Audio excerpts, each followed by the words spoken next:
Okay, going to talk to, well, actually, more general, just ramblings today. It's going to be a bad one, that's why I'm pouring a coffee. So get yourselves comfortable. Right, this all came about, been talking to an anthropologist in Australia who did a study on zzz. Yeah, that prat that killed himself on DMP. And apparently there is a worldwide zzz fandom. It's mad. Absolutely fucking mad. And apparently there's some core principles of degradation of women.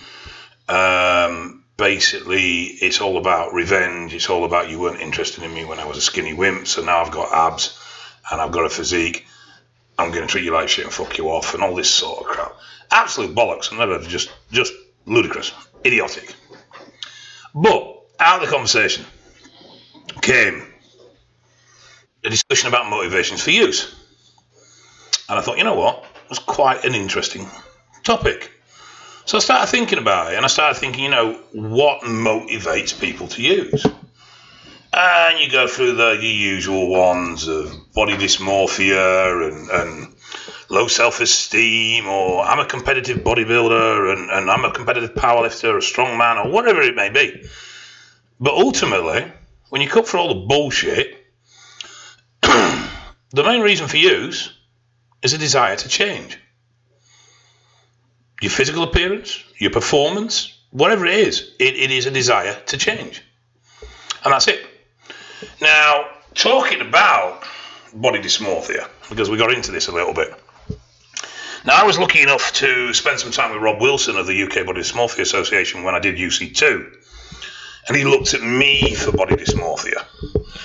And what I found, because I assumed to a degree that I had it, because I never really saw my size. I still don't see my size now, and that's both physically and fat. I've always had issues with seeing my true appearance. No, I don't. To have or to be body dysmorphic, it has to have a severe impact on your life. Now, this will mean not being able to maintain friends or a job or a social circle or go out or various things like that. Just being a bit paranoid about your arms being a bit small and having to wear certain tops to accentuate that is just normal paranoia. You speak to anybody and they will have something they're unhappy with about the way they appear. The strange thing with body dysmorphics is it's not always the obvious thing. You'll get a guy walking that looks like the FA Cup and he'll be concerned about a mole on his forehead. It doesn't link with what you'd find obvious, and people obsess. But these are people that take 8 hours to get ready to go out, or won't leave the house, or won't hold a relationship down, or struggle to hold a job down, or severely alter the way they live their lives to accommodate for this paranoia, which I can't really think of a better word, to be honest, over their physical appearance of one sort or another.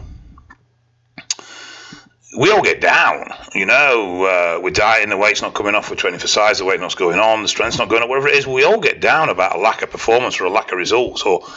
But ultimately, if we were that bothered about it, we would do something about it. And I think this is where usage has grown massively, because we now live in an era, we now live in a social climate where there's a pill for any ill.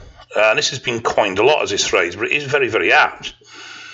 We have a medical profession that doesn't treat the symptoms. Doesn't treat the cause, treats the symptoms very much. You go to the doc with a headache and they'll give you painkillers. They won't sit down and discuss with you how stressful your work life is, what's going on at home, and what may be behind the headache, unless there are other medical markers that cause investigation. So, we are very much a society that just takes a pill to solve the problem and doesn't look at to solve the symptom and doesn't look at the problem. TRT, testosterone replacement therapy, does not solve the problem. It treats the symptoms. The problem is that your natural system isn't working correctly. Now, quite often as a bodybuilder, or even as a trainer, as a performance and image enhancing drug user, you're going to have fertility and you're going to have functional issues. In fact, 50% of users, even one time, have reduced gonadal function. They have androgen-induced gonadotropia of some degree. Excuse me. But when you go to the doc, he's not going to look at running HCG protocols. He's not going to look at running triptolin or anything like that to try and restore your natural function. He's going to go, here's some tests, fuck off. There you go. All right, well, it's not quite that simple, but you get my point. So, we have this society, we have this belief that there's something for everything. We see it more and more and more, I'm going to lose weight. And not always, there are always exceptions to this, but there is a lot of people that will say, what fat burner should I take? Now, they might not be meaning illicit fat burners. They might not be looking for DMP or Clen or T3 or T4 or T5 or growth or whatever. They might be looking for an over-the-counter. They might be looking for shreddable by Anabolic Designs. But they still ask, what fat burner should I use? Now, surely, in a balanced society, we should be asking, what healthy eating and exercise should I do? So these should be our primary questions, not what pill do I take? But it is more the latter than the previous these days. And we find that across the board with lots of things. We have a digital age, we have a convening age. Bought a new car. Shockingly surprised to find that there and then at the dealership, that car was registered in my name with DVLA. Didn't have to send the green slip off, didn't have to mess around with anything. No paper trail, boom, done. I drove that car home registered in my name, which I was shocked about. Everything we do is instant banking, instant this, instant that. The world never stops. And as a result, we want instant results. We don't have a hard-working ethos anymore like we used to do. There's guys that do, don't get me wrong.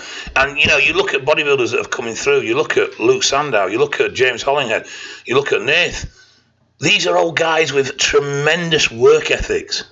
Aaron Hudson, get in the gym, bust their balls, train hard. And yet, we celebrate these ponces in fucking board shorts that just take a shitload of drugs and fanny about on Facebook. We celebrate Towie. We celebrate Geordie Shore. What? A bunch of fucking dickheads are famous for being dickheads. I don't understand it. I don't understand the logic behind this, but this is just a reflection of society today. When I was a kid, you wanted to be famous, you had to be good at something. Academic, entertainment, music, art, but you had to be good to be famous. Now you can be famous for, I suppose, for being good at being a dickhead. I don't know. It just doesn't make sense to me. But this is the way society is changing. We celebrate these people. The impact that Ziz has had over the world is mind-blowing. We're talking hundreds of thousands of people that follow his beliefs, if you want to call them that, as a subculture, as almost a religion. The guy was a knob. He got jilted by some bird, took a shitload of drugs, partied hard, got half-decent physique, though he was quite small, maintained his physique on drugs because he didn't have the lifestyle, the ethics, or the fucking ethos of hard work to control it, and fucked himself on DMP. Yet, there's hundreds of thousands of people that look up to this guy as some sort of demigod. It's insane. And then, so we've got all this going on in society. We've got this huge social pressure. I have yet to meet anyone that looks like their Facebook picture. Fact. We all use the best one. We all use the one that makes us look whatever we feel is a desirable trait. Big, lean, whatever it may be. Rich, famous, popular, whatever, the fancy car, the fancy house, the abs, the tan, whatever. And then you meet these people and I don't recognise half of them because they don't look anything like their profile pic. It's all a stage. I don't put shit on Facebook that I don't want people to know. I put shit on Facebook that either I use as promotion to promote myself, because at the end of the day, It's business. Or I celebrate my successes. Why? Because I'm proud of them. Yeah, I want to show off a little bit. Who gives a fuck? I've worked hard, I deserve it. Nothing wrong with that. But, you know, and there's also the other side of that where we moan and moan, and well, British are brilliant at that, the best moaners in the fucking world. But that we moan and moan and moan about stuff because it's attention. That's what we're there. Facebook gives us attention. That's what we use it for. We use it for attention. You know, yeah, we communicate with friends and stuff like that, but it's all about attention at the end of the day, or the vast majority of it is. So we've got this ethos of easy, quick fixes. We've got a society in a modern world that reflects that and does its best to accommodate us with that. And then we've got this window on the world through Instagram, Snapchat, Twitter and Facebook that's just false. It's just not the truth. Simple as. You know, and the pictures, filters and all this, the angles, everything that we do to make ourselves appear good. Who wants to put a picture up of them looking like a sack of shit? Unless they're looking for attention because they look like a sack of shit. You know, the old woe is me, I feel really bad for myself. Oh, no, you don't. You're a good guy. Pat on the back, pat on the back. No, you look like shit, mate. Simple as that. But no one, you know, we desire attention, be it negative or positive, and we get these people that crave these followers, but they're not even following that person. They're following that falsehood. They're following that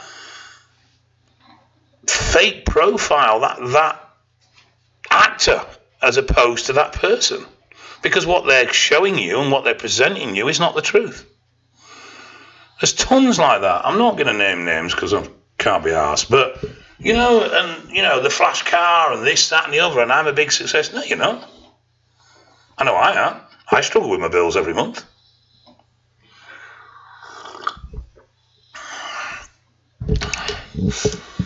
So you put all this together, and what we have then is a real fucked up world where people aren't in touch with reality anymore. You know, big up to me, I benched 4 plates today. Yeah, I'm going to get that in, the heat. It's a decent bench, but I can go back. I remember 15, 20 years when that was a big bench. And now it's just... because there's that much bullshit about what people really bench and whether they bench it properly and all the rest of it, that it's lost its credibility.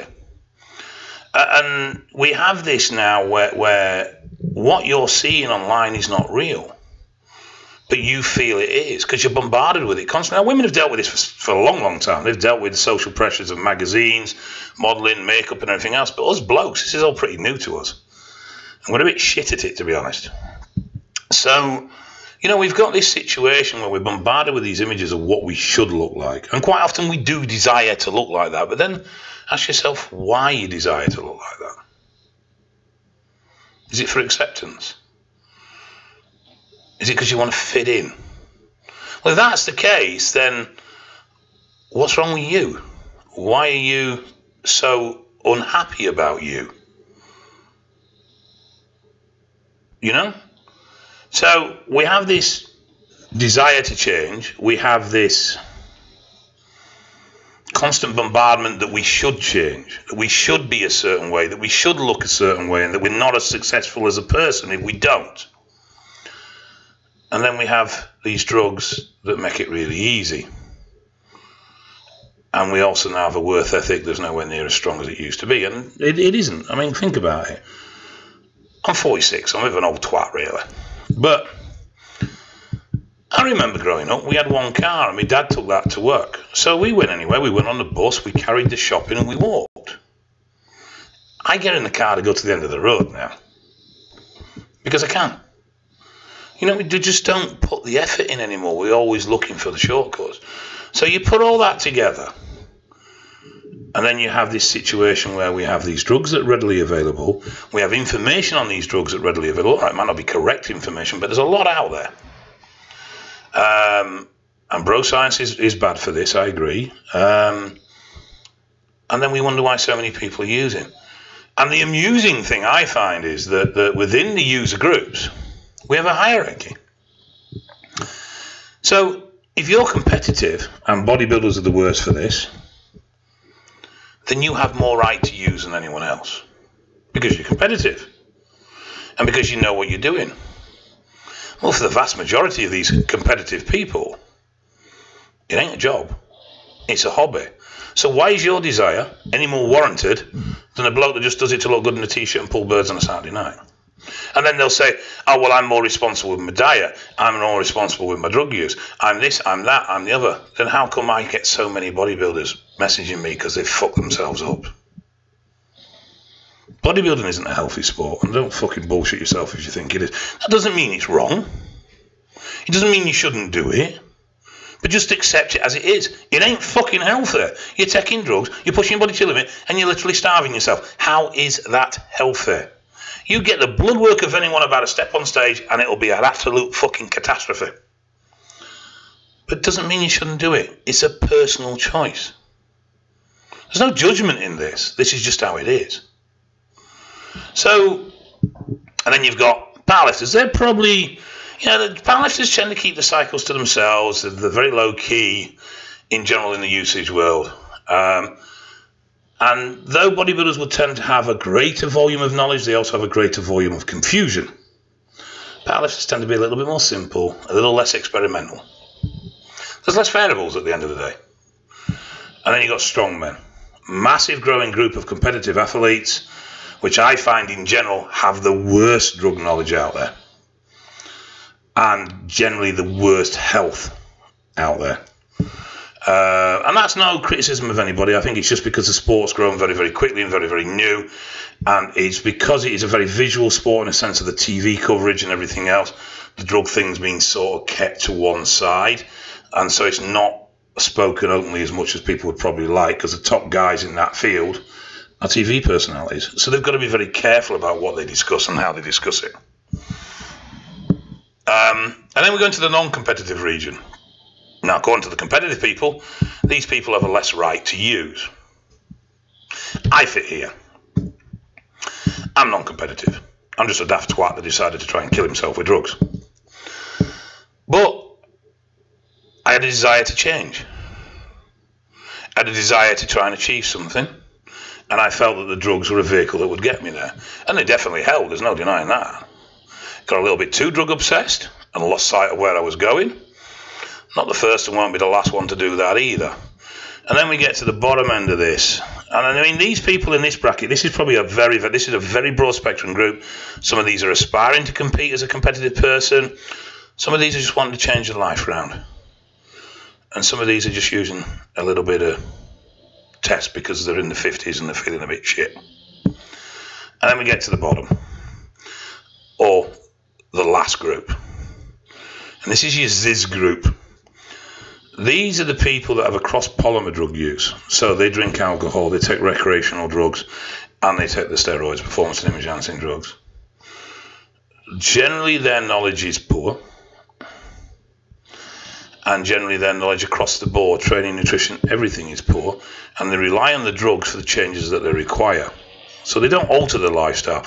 The problem with this is this ties them into drug use permanently, because without the drugs, they can't maintain what they want. So they have to continually use the drugs. And so on that part, these are probably the biggest health risk. But then I know plenty of competitive bodybuilders that never come off. Strongmen that never come off. Powerlifters tend to be a bit better. They're a bit more cyclitic because of the way their competitions work and peaking. But I just, so I don't think any one of these groups is any more responsible or less responsible than the others, because they all have their hang-ups and their issues. I think one of the biggest problems with the competitive groups is that they can't always see where they're fucking up, where some of the lower groups don't care where they're fucking up. But the bottom of all this is, I've gone off on a bit of a rant, I suppose, really, is that our usage is driven by a desire to change.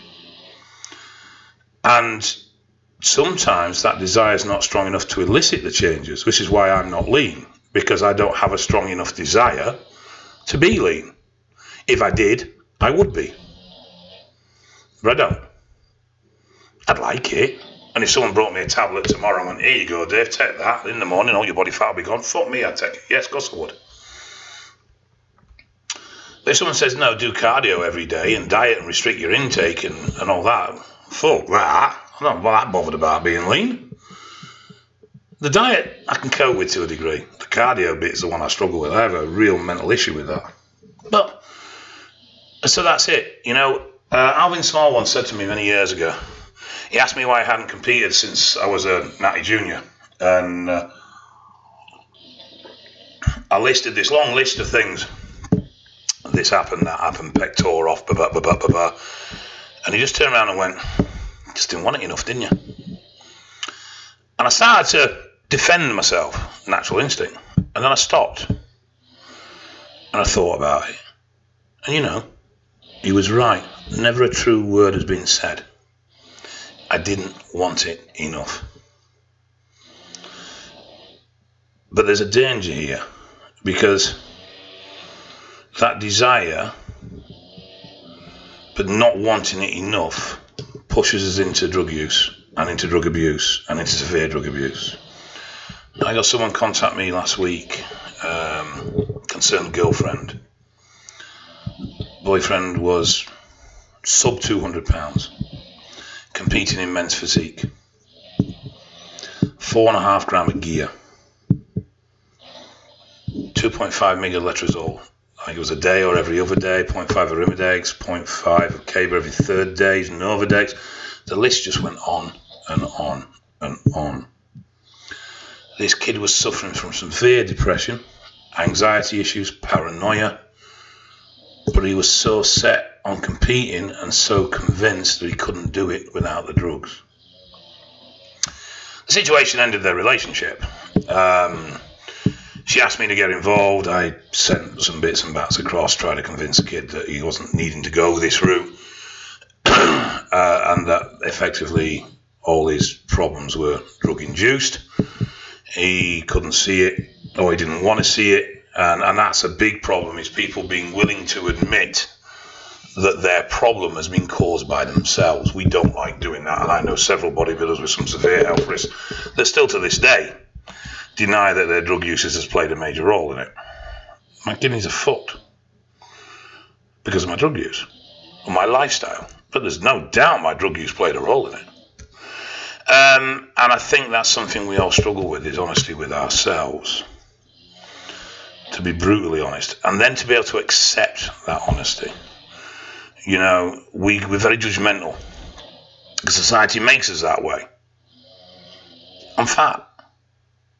What's wrong with that? If I'm okay with it, why aren't you? Why do I need to be something else? We don't. Now, if you're not happy with it and it causes you discomfort, anxiety, anxiousness, whatever it may be, then fine, change it, do something about it. But don't change because everybody else says so. Anyway, I'm going off tangent again. Back to the reasons for drug use. So, you know, we have this situation where we have desire, but we don't have enough desire. We desire social acceptance. We desire our peers' recognition. And this is very, very bad within the user community and very, very bad within the fitness industry as well. Because when's the last person someone commented on your intellect? Or what you did for a job? No. They comment on your bench press, your squat, and your physique. So we become very superficial. And then there's these drugs that promise to fix all our problems. And then we wonder why so many people are using. Usage is growing massively. Now, I was speaking to this anthropologist from Australia, and it's now, they've changed classification over there, so it's basically the same as heroin and cocaine. And yet, usage is still on the rise. Because society is broken. We celebrate bullshit. We pay footballers millions and millions of pounds, but we pay surgeons that save lives on a daily basis fractions of that. We pay our police, our fire, our ambulance services. Nothing special. But we've got McDonald's workers wanting £10 an hour in the States, or whatever it is. Our priorities are fucked up. So it's no wonder we have a massive growth market in steroid use. There's nothing wrong with using. You know, that's your choice. You want to use, fine. Just be honest about it. Don't make excuses. Be truthful. Yeah, I'm using T3 because I can't be arsed dieting probably. Yeah. Because you better, if you're not going to be honest with other people, at least be honest with yourself. The amount of guys I speak to and say, "Oh, I'm off at the moment." "Oh, yeah, all right, yeah, I'm having a break." "Oh, okay, I'm just running 500 meg a test." "What? I thought you said you were off." "Well, yeah, I'm off." "No, you're not. You're on gear." And because they lie to themselves, they convince themselves that, you know, that's where they are. Blue Mountain coffee. Good shit in this house. So ultimately, you can get every excuse under the sun as to why you use gear, but bottom line is it's a desire for change. Now, you may have done everything else 110%, diet, training, everything, and you still not achieve what you want, so then you look for the chemical advantage. But I think if most of us are honest, we could do more in those departments, and we use the drugs as the crux. Yeah, I've seen success stories with these drugs, self-confidence, body image issues, all sorts, transform people's lives. Couldn't hold relationships, couldn't hold friendships, couldn't hold jobs. Now got confidence in their physical appearance and ability, and now they have a job, they have relationships, they have a girlfriend, boyfriend. But at the same time, I've seen these drugs destroy lives. And the only way you're ever going to stop that is facing yourself and being honest about your usage. I had to go through it at the end of UC2. I really did lose my way. The drugs became the focus. My training got worse. I was stronger, leaner, and more powerful across the board and fitter at 365, using less drugs than I was at my biggest, when I should have been at my strongest. Even now, you know, my strength's coming back up. I am going to be starting using shortly, but I'm only going to use a little bit of test and deca. Now, a lot will say, "You're an idiot." Absolute idiot. Your kidneys are fucked. Yeah, they are. The trend did that. And my body weight. Test and deca is actually probably going to do me some good, to be honest. But if it doesn't, it doesn't. My choices, my life. I carry the consequences. I monitor my health closer than I ever have done now. And everything is open. I may not even, I don't know yet, we'll see. But obviously I'm tempting this big press, so I'm going to need something. Ain't going to do that natty hour. Let's be realistic. But it'll be the minimum amount required for the job at hand. Which I think is where a lot of people now are starting to go wrong. They don't look at how little can I use.